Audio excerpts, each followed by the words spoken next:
కంటి అద్దాల నుండి శాశ్వత విముక్తి పొందండి. లాసిక్ సర్జరీ 14,000 మాత్రమే. వివరాలకు సంప్రదించండి. నమస్తే, నేను Keshav. Welcome to Suman TV. Andhra Pradesh ముఖ్యమంత్రి చంద్రబాబు నాయుడు మరోసారి ఢిల్లీ పర్యటనకు వెళ్ళారు. పలువురు మంత్రుల్ని కలిశారు.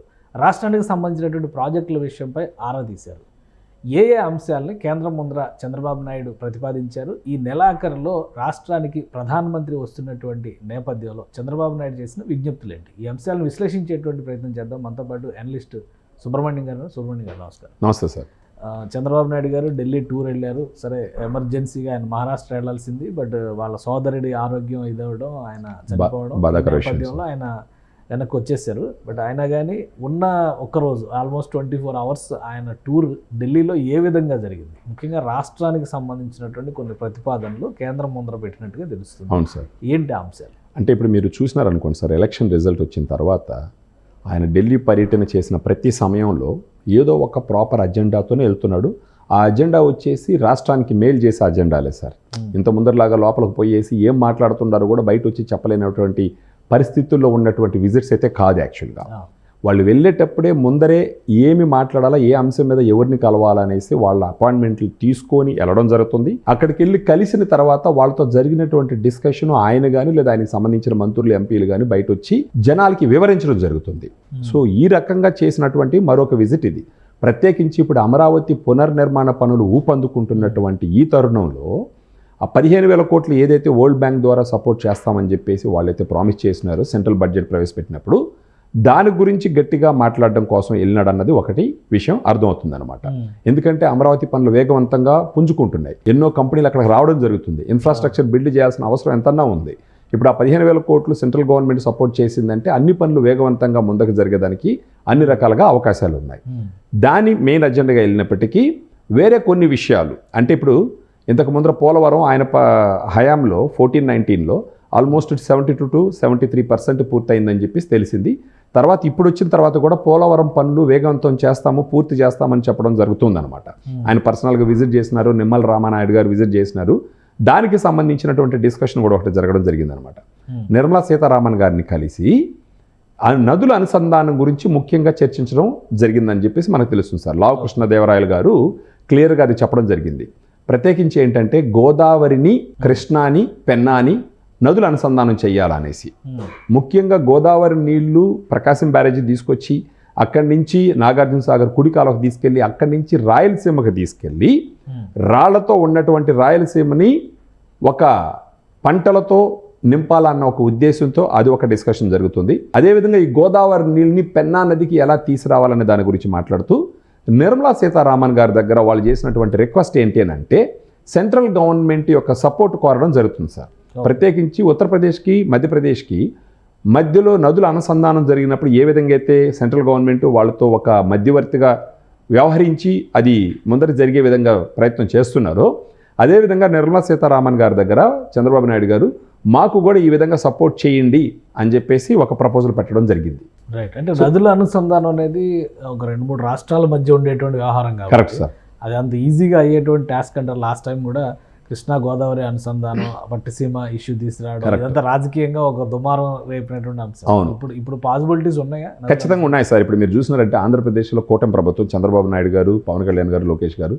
ఇప్పుడు మన తెలంగాణలో చూసినారంటే ఖచ్చితంగా రేవంత్ రెడ్డి గారు. పార్టీలు వేరైనప్పటికీ వీళ్ళ అజెండాలు మాత్రం ప్రజల శ్రేయస్సు సార్.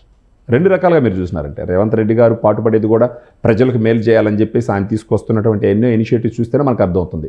ఇంకా మనకు కూటమి ప్రభుత్వం గురించి చెప్పాల్సిన అవసరమే లేదు. బీజేపీలో భాగం, తర్వాత వాళ్ళకున్న అనుభవం, వాళ్ళు చేస్తున్నటువంటి ఇనిషియేటివ్స్. ఇప్పుడు రేవంత్ రెడ్డి గారిని, చంద్రబాబు నాయుడు గారిని ఒకానొక సమయంలో వాళ్ళిద్దరు కలిసి పనిచేసినటువంటి నేపథ్యం. ఇలాంటి అది కాకుండా చంద్రబాబు నాయుడు గారు రేవంత్ రెడ్డి గారు సీఎం అవ్వగానే ఒకసారి వచ్చి మర్యాదపూర్వకంగా కూడా కలిసి 2 రాష్ట్రాల మధ్య ఉన్నటువంటి సమస్యలు మనం సామరస్యంగా తీర్చుకుందాం అనే డిస్కషన్ కూడా జరిగింది. ఇప్పుడు సెంట్రల్ గవర్నమెంట్ యొక్క ఇంటర్వెన్షన్ కోరడం జరిగింది.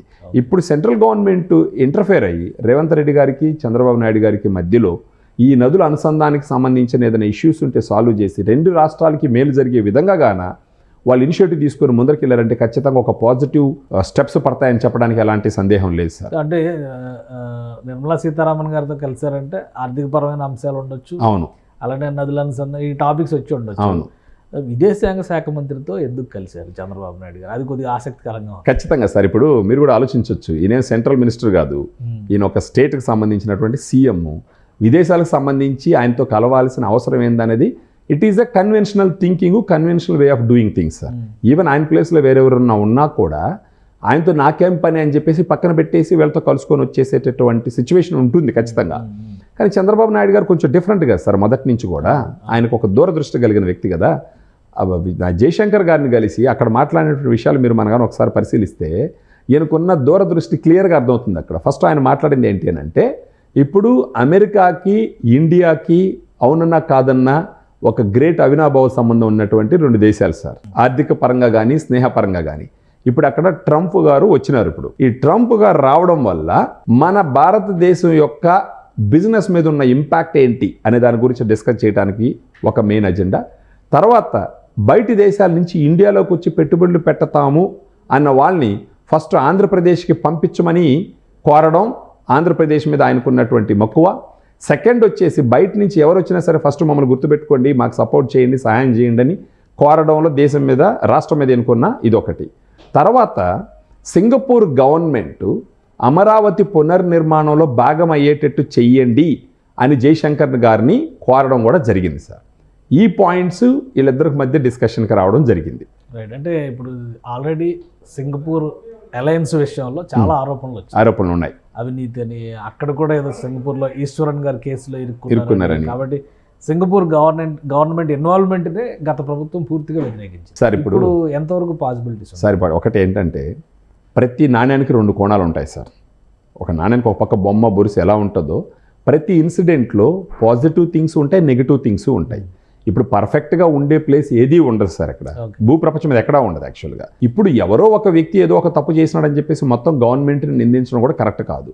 సింగపూర్ ఏ విధంగా ఎవాల్వ్ అయ్యింది, ఎలా వాళ్ళు ఇప్పుడు లైఫ్ లీడ్ చేస్తున్నారు, ఎందుకని ఆ డైరెక్షన్లో చూడకూడదు మనం. గత ప్రభుత్వానికి ఇంటెన్షన్స్ వేరు కాబట్టి ఓన్లీ ఈ స్మాల్ థింగ్స్ నెగిటివ్గా చూపించి ఈ నెగిటివ్గా ప్రొజెక్ట్ చేయడానికి ప్రయత్నం జరిగి ఉండొచ్చు.